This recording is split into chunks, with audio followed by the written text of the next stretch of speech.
So hello students, welcome back once again to Prakash in classes. और आज हम लोग सीखेंगे फीचर्स ऑफ गवर्नमेंट कंपनी। ठीक है, फीचर्स ऑफ गवर्नमेंट कंपनी। तो सबसे पहला फीचर क्या आता है? The government company is incorporated. Government company का जो रजिस्ट्रेशन है, इनकॉर्पोरेशन है, वो होता है as per the companies act. ठीक है, सबसे पहला बात जो हम लोग सीख रहे हैं, गवर्नमेंट कंपनी का जो इनकॉर्पोरेशन होता है, रजिस्ट्रेशन होता है। कोई भी कंपनी बिजनेस को अगर एस्टैब्लिश करना है, स्टार्ट करना है, तो उसका इनकॉर्पोरेशन कंपलसरी होता है, मैंडेटरी होता है। कोई भी कंपनी बिजनेस स्टार्ट करना तो इनकॉर्पोरेशन इज कंपलसरी। तो गवर्नमेंट कंपनी का जो इनकॉर्पोरेशन होता है वो किसके अकॉर्डिंग होता है? It is according to the companies act. ठीक है, हमारे इंडिया में करंटली कौन सा कंपनीज एक्ट चल रहा है? तो companies act 2013। So government company का जो इनकॉर्पोरेशन होता है इट इज कंपलसरी।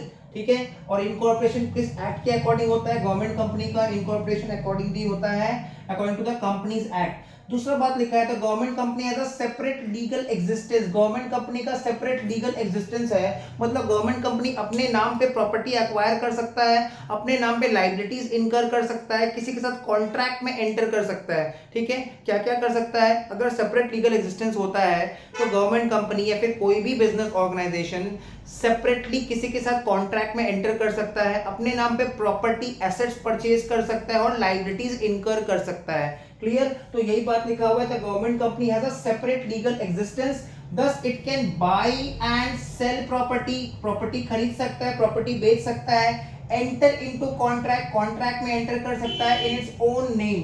दूसरा चीज लिखा हुआ है, द मैनेजमेंट, बिजनेस को कैसे चलाया जाएगा।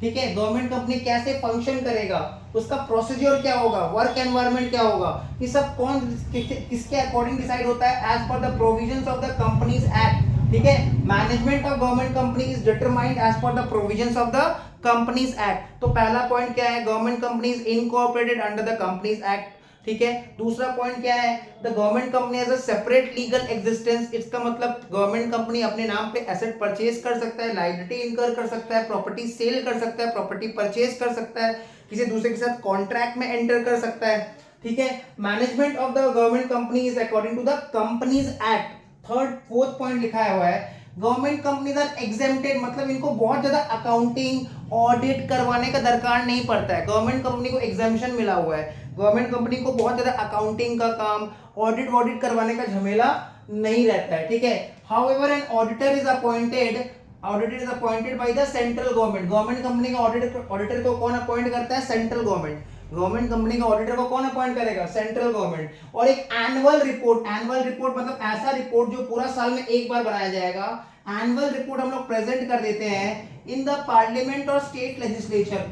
कंट्री लेवल पे जब लॉ बनता है ना तो पार्लियामेंट में बनता है, स्टेट के लिए जब लॉ बनता है तो स्टेट लेजिस्लेचर में बनता है। ठीक है, तो इसमें इस पॉइंट में क्या बताया गया? गवर्नमेंट कंपनीज को एग्जामिशन मिला है audit and rules and regulation से, लेकिन गवर्नमेंट कंपनी का ऑडिटर को कौन अपॉइंट करेगा? ठीक है, however an auditor is appointed by the central government. Clear? और वो एनुअल रिपोर्ट सबमिट करेगा आइदर पार्लियामेंट में या फिर स्टेट लेजिस्लेचर में। अगर गवर्नमेंट कंपनी सेंट्रल लेवल पे बिजनेस कर रहा है तो पार्लियामेंट में सबमिट करेगा, स्टेट लेवल पे कर रहा है तो स्टेट लेजिस्लेचर में। तो government company obtains it's funds, government company अपना फंड्स, पैसा कहां से जुगाड़ करेगा? From the government share holding. Government company में गवर्नमेंट भी तो शेयर होल्डर है। गवर्नमेंट कंपनी क्या होता है? जिसमें at least 51% of the share holding either is in the hands of central government or any state government or one or more state government or central government and state government both। ठीक है, government company ऐसा company होता है जिसमें share holding at least 51% share holding government के हाथों में होता है।